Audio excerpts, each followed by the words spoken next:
So இன்னைக்கு சட்டசபையில் மாண்புமிகு எதிர்கட்சி தலைவர் ஒரு ஒன் லைன்ல குற்றச்சாட்டை வச்சுட்டு கிளம்பி அவங்க சொன்னதெல்லாம் பொய்ன்னு தெரிஞ்சிருமோன்னு எல்லாரும் எந்திரிச்சு கிளம்பி போயிட்டாங்க. நம்மளுடைய ப்ரூஃபை காமிக்கிறதுக்குள்ள அவங்க எந்திரிச்சு போயிட்டாங்க. நம்மளால பேச முடியல.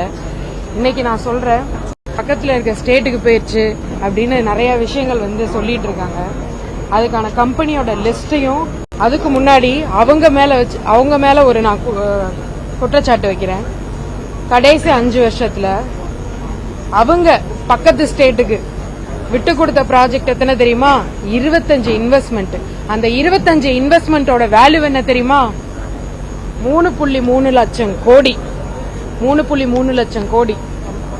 அதனால எத்தனை ஜாப் நம்ம தமிழ்நாட்டு இளைஞர்கள் இழந்திருக்காங்க தெரியுமா? 2,03,000 ஜாப்ஸ் இழந்திருக்காங்க. 3,25 ப்ராஜெக்ட்ஸ் இழந்திருக்காங்க. இது 7 ஸ்டேட் இதனால பெனிஃபிட் ஆயிருக்கு. குஜராத், அங்க டாடா எலக்ட்ரானிக் செமிகண்டக்டர் ஃபேப் போயிருக்கு 2024.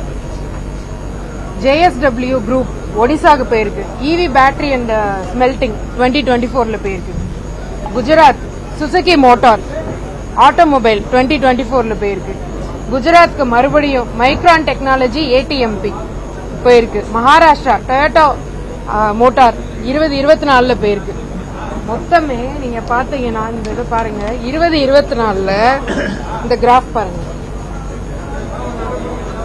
2024 இருக்க கிராஃப் பாருங்க, எவ்வளவு ப்ராஜெக்ட அவங்க இழந்திருக்காங்க மீதி ஸ்டேட் கிட்ட. 24 மட்டுமே, ஒவ்வொரு முறையும் இழந்திருக்காங்க. ஆனா 24 மட்டுமே எவ்வளவு ப்ராஜெக்ட இழந்திருக்காங்கன்னு பாத்துக்கோங்க.